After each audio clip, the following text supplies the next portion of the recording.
behind me in the mirror, that's US 322 or 22. So this is a little truck stop over here in Pennsylvania. And yesterday I had a run-in with DOT, and of course, because you know, whenever you have an oversized load, there's always a chance that somebody will want to stop you and check your paperwork and do inspection, you know, of your truck. And that's why I always say to brokers, you know, because sometimes they just give you a rate and you start to argue with them, and they say, but why do you want more? Why do you want so much more money? Let's say a regular rate is, you know, so and so, and plus, and then you add permits. Like what? You expect me to basically to hold for the same rate, right? Because permits, he just covers the permits. No, there's a lot of risk for a carrier when you're hauling oversized load. And I thought I would just mention a few tips I learned on how to deal with DOT and what to do when you get a ticket. First thing that I learned is that, you know, if you were born here, you probably know this, but for me that was something new. I did not know that you're not supposed to jump out of your seat, you know.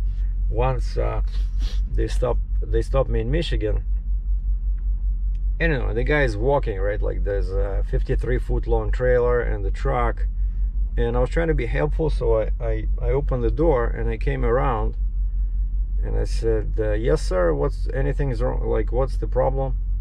And right away his hand went to his gun holster, and he started screaming at me, why did you leave the truck? Get back in the truck. So rule number 1, do not leave your truck. Rule number 2, keep your hands where they can see them, and don't hide in the sleeper or anything like that. So this guy yesterday, right, we're driving in Maryland, and all of a sudden my pilot says, oh, he's pulling you over. I'm like, what? Who's pulling me over? I look in the mirror and there's a bunch of lights, you know, like very nice looking blue and red disco music, and the guy pulls me over. And so I keep sitting, I just open the window and I see him in the mirror approaching on the right side, and I click the lock, you know, I click the lock, so I open the door if he wants to open the door, but he just climbed on the step and talked to me through the open door, you know. So they always like it when you don't move. You sit there, your hands are in view. He can see that you don't have any guns, you know, or anything that can hurt him, and then it's good. And so this guy asks me if I scale the truck. I said I'm too long, I couldn't go through the scale. And he says, okay, I'm gonna escort you, we're gonna go back, like we were going north on 83, right? And he says, we're gonna go back and flip around and then go south on 83, and we'll just go quickly through the scale. And this was like 2:15 in the afternoon, and of course there's a curfew in New York and Harrisburg, right? And I was trying to get to this place, actually. I think that's where I was going, to Duncannon, before the curfew. And so I'm telling the cop, you know, oh yeah, no, I definitely not gonna make that curfew. And he says, oh, we'll be quick.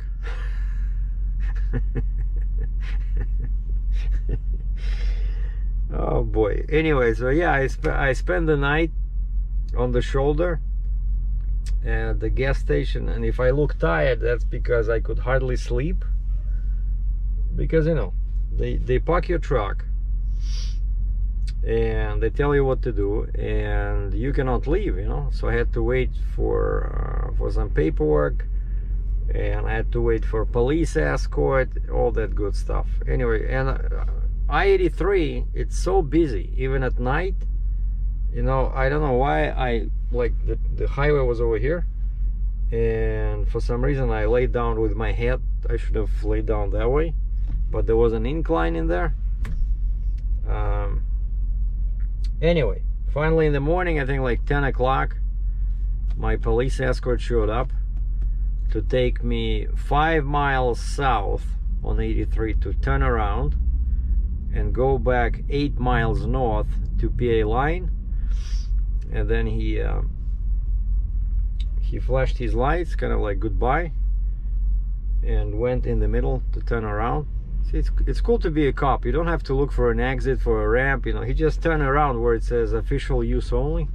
And he was very happy when I told him that you only have to take me to the PA line, which is 3 miles away, but because we are on the westbound, sorry, on the southbound side, I cannot just go north, right? So we had to do this loop. But the guy was super happy because, you know, he was driving from Baltimore and now he has probably like an hour to kill. And they charge you, Maryland charges you $200 for police escort. And they say in the permit that if police presence is still required after 4 hours, additional charges will be administered. But you know, we did it in 10 minutes. Everybody's happy. So anyway, but you know, they're people, so they do their job. So I never argue with them. The guy gives me a ticket. I look at the number and I say, "That's it," like the fine. You know, I said, "That's it," and he said, "Yeah." I said, "Cool." But you just keep it on the you know, on the positive. And so yeah, so basically don't jump out of the truck. And what was the first one I said? I forgot. But anyway, and so you get a ticket, right? So failed inspection, whatever, right? And I always try to use a lawyer. Never just give up and put your hands in the air just because the Uncle Sam says, "Hey, you owe us money." And the best method I found is to look in the same town where you were ticketed, you know. So let's say, because the smaller the town, the better. Because in a small town, if this guy has a, you know, law office, he knows all the court clerks, he knows the judge, you know. They usually don't know these commercial trucking tickets very well, you know, so you have a chance to basically cut it by a big percentage, you know. Or they can change the nature of the ticket. Like once I think I got a ticket and I asked the lawyer to change the description, and they changed it to something that read using improper equipment. Using improper equipment, something like that, where it was basically about a cell phone, but she changed it to you know, something like that. So anyway, lawyers are good, you know. A lawyer is your friend. And so I just Google, I would just, you know, when you get a ticket, you just Google traffic lawyer and then put the name and state or province. And so yesterday, as soon as I was by myself in the truck, right away I started looking. Oh yeah, and that's another rule: do not put it off. Do not put it off, because you don't know how long it's gonna take to find a lawyer, right? And then you have to, you know, get some paperwork back and forth, send them the money, stuff like that. So you don't want to sit on this till you feel like, you know, dealing with it. So you have to be quick. And so within 1 hour I found 2 lawyers.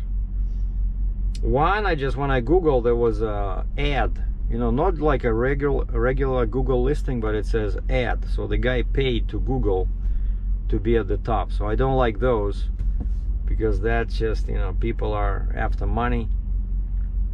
But I click on his link and I look at his like what type of cases he handles, and I don't see anything close to commercial, you know, transportation, rules of the road, stuff like that. The closest he came was, it says business issues, you know, when somebody has a problem in their business. But he does like family law, injury law, like basically everything. And I sent him an email. I said, can you help me with this? Because his email was listed. That doesn't happen very often, right? And the guy says, yeah, I can probably help you. Just send me, please scan the paperwork and send it to me tomorrow during the office hours, and then call to discuss. That's what he said. All right, so I sent him the paperwork yesterday, never heard from him. And then the second one I found is the actual real lawyer on Google. That's what I was looking for. You know, you can see the guy basically operates from his house in the same town where I got the ticket. Small town, you know, close community. And the phone is ringing, but nobody's answering. Okay, I couldn't even leave a message. Or did I leave? No, wait. Yeah, I left a message. Then 5 minutes later, my phone rings, and I see it's that 410 area code, which is Maryland. And I tried to talk. The guy hangs up.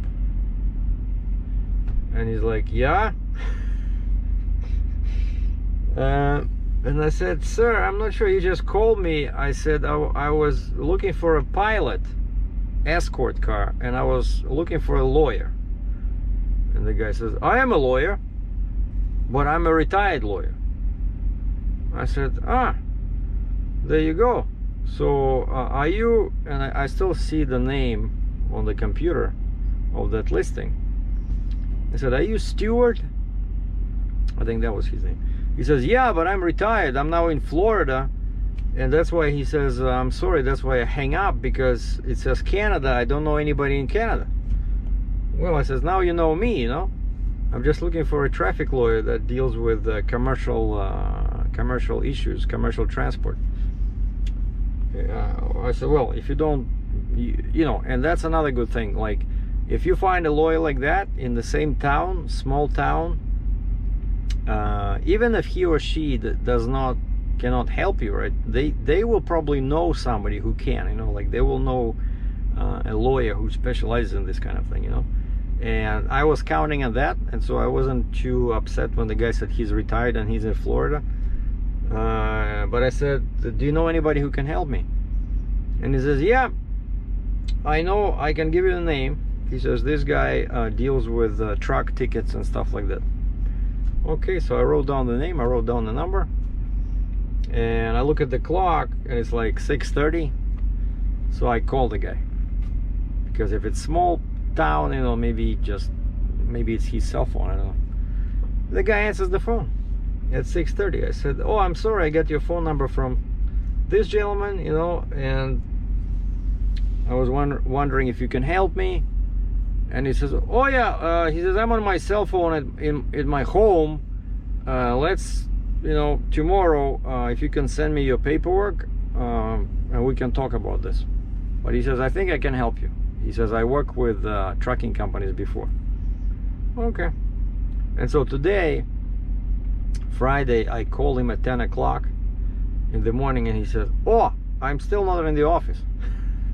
I think it's his cell phone, because he wasn't very happy that I'm calling him at this number. But I said, can you give me your email address? I said, you know, while you're getting to your office, I'll just send you all the paperwork, and then you can see what's going on. And he says, yeah, sure. So he gives me his email address, and I send everything. And then by the time I stopped here, he already replied. He says, you have to check that box in there and sign and put a date on the citation. And I scanned it again with my phone, emailed it back to him. So now he can represent me in that court. And we agreed on a fee. I said, do you take credit cards? He says, no, cash or check. And I said, okay, let me get back to Canada. I said, I should be back like Monday, Tuesday, and I'll send you a bank draft or official bank check in US dollars. And so this is it. So you just, you don't allow to be intimidated. So tickets are issued every day.